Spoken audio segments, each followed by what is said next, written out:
CGST के बारे में तो हम सबने ही सुन रखा है, पर सब पता नहीं कि एक्चुअल में क्या है। चलिए आसान भाषा में समझते हैं।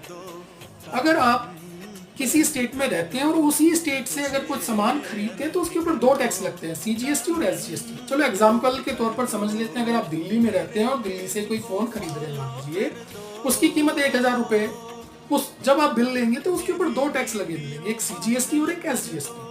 यानी कि 90 रुपये सीजीएसटी में आपको मिलेंगे, 90 रुपये एसजीएसटी में आपको मिलेंगे।